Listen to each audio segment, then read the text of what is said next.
राधे राधे दोस्तों, welcome back to our English learning journey.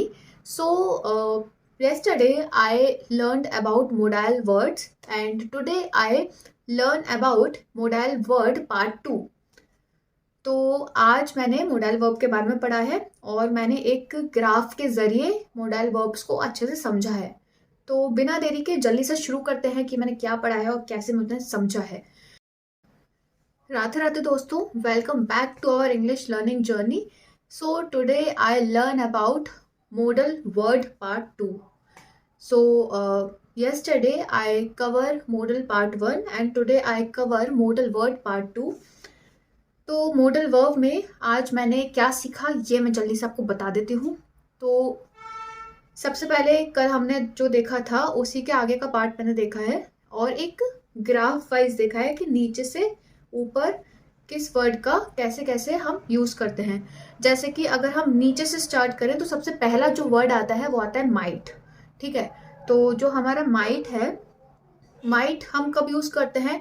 Might हम almost negative response के लिए हम माइट का यूज करते हैं. ठीक है, मतलब अगर मुझे मना करना है तो ऑलमोस्ट मतलब मेरा 90% है कि मैं नहीं आ पाऊंगा, मैं नहीं आ पाऊंगी. आए मना कर देना मतलब बहुत 90% चांस है कि मैं नहीं आ पाऊंगी. ठीक है, तो माइट का हम तब यूज करते हैं.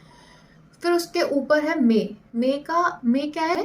थोड़ा सा पॉजिटिव सेंस में हमारा मे चला जाता है. ठीक है, तो मे मतलब है कि चांस है 50-50% चांस है कि मैं आ भी सकती हूँ और मैं नहीं भी आ सकती. मतलब मैंने किसी चीज़ का मना भी किया है लेकिन मैंने कहीं ना कहीं उसके लिए हामी भी भरी है. तो मे हमारा 50-50 हो गया. ठीक है, अब मे से थोड़ा सा लेवल ऊपर आता है कुड का. ठीक है, तो कुड क्या है? एक हमारा पॉजिटिव साइड है. I could bring my friend. क्या मैं पार्टी में अपने फ्रेंड्स को लेकर के आ सकती हूँ? I could bring my friend मतलब मैं अपने फ्रेंड्स को लेकर आ सकती हूँ लेकिन अगर आप चाहो तो. ठीक है, तो मैं अपनी तरफ से तो मतलब मेरी तरफ से तो है कि मैं लेकर आ सकती हूँ लेकिन अगर आप चाहो तो कुड का हम वहाँ यूज करते हैं. कुड से थोड़ा सा ऊपर और जाएंगे तो आएगा कैन. ठीक है, कैन हमारा यूज होता है मतलब मैं ये कर ही सकती हूँ, मतलब मैं ला ही सकती हूँ अपने फ्रेंड्स को पार्टी में. लेकिन आप बता दो अपना, मतलब आप अगर अलाउ करो तो मैं तो ले ही आऊंगी अपने फ्रेंड्स को पार्टी में. ठीक है, तो कैन का हम इस तरीके से यूज करते हैं. कैन से थोड़ा सा और ऊपर जाएंगे तो हमारा आएगा शुड. शुड मतलब है कि मुझे करना चाहिए, मतलब ये चीज़ है जो मुझे करनी ही चाहिए. I should wake up early मुझे एक एडवाइस के तौर पर है कि मुझे सुबह उठना ही चाहिए. तो जो चीज़ मुझे करनी ही चाहिए उसके लिए शुड का यूज़ हम करते हैं. शुड से हम थोड़ा और ऊपर जाएंगे तो हमारा आएगा मस्ट. अगर 100 में से मस्ट को मार्क्स देने होंगे तो 100 to 100 हम मस्ट को चांस देंगे कि कोई चीज़ में अगर करना हो तो मस्ट मतलब 100% है कि हम वो करना चाहते हैं, हम वो करेंगे ही.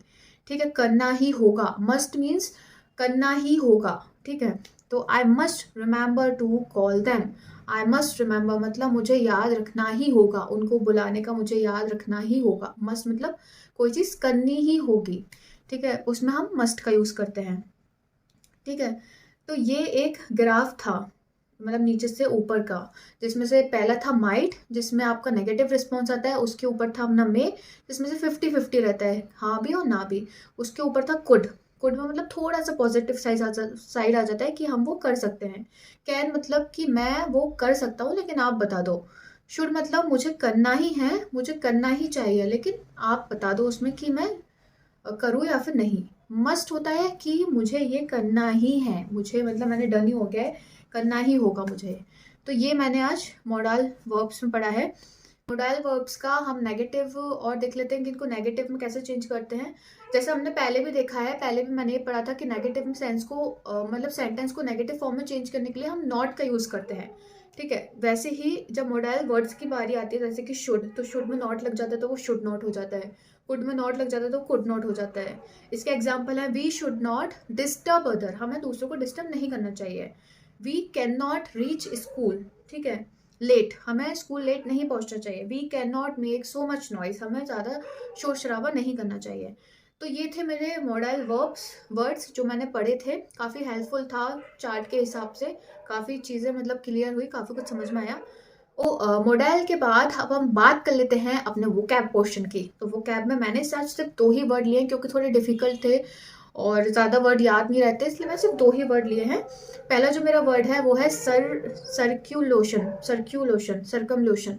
सर्कमलोशन मतलब क्या होता है? सर्कमलोशन होता है कि अपने आइडिया को ज़्यादा से ज़्यादा वर्ड्स में एक्सप्लेन करना, ठीक है? अपने आइडिया को एक्सप्लेन करने के लिए बहुत सारे वर्ड्स का यूज़ करना, उसको हम बोलते हैं सर्कमलोशन। इसके सिमिलर वर्ड्स हैं अपने वर्डीनेस एंड डिफ्यूज़न। वर्डीनेस और डिफ्यूज़न। सेकंड जो मेरा वर्ड है वो है इसका यार एक तो मुझे प्रोनाउंसिएशन थोड़ा क्लियर नहीं है, चिकैनरी। शिकैनरी, शिकैनरी। इसका मतलब होता है कि झूठा इल्ज़ाम लगाना, झूठा इल्ज़ाम लगाना। इसके सिमिलर वर्ड्स हैं अपने ट्रिकरी, ट्रिकरी, ट्रिकरी और आर्टिफिशियल, ठीक है? तो ये 2 मैंने वोकैब के वर्ड्स लिए हैं। आफ्टर माई वोकैब पोर्शन, तो अब मेरे वोकैब पोर्शन के बाद मैंने 2 हिंदी के पैरा लिए हैं, मतलब पैरा नहीं, मैंने मतलब 2 सेंटेंस लिए हैं हिंदी के, जो एक्सपीरियंस और एक्टिविटीज़ से रिलेटेड हैं। हमने साथ में अच्छा समय बिताया, इसको हम इंग्लिश में क्या बोलेंगे? तो इसको हम बोलेंगे we had a great time together, ठीक है? दूसरा जो है वो है मैंने एक बुरा सपना देखा। I had a bad dream. I had a bad dream today. तो आज का जो मेरा टास्क था वो होता है कंप्लीट। कल मिलते हैं एक नए टास्क के साथ। जब तक के लिए अपना ध्यान रखिए, सुरक्षित रहिए। वीडियो को लाइक, चैनल को सब्सक्राइब कीजिए। राधे राधे।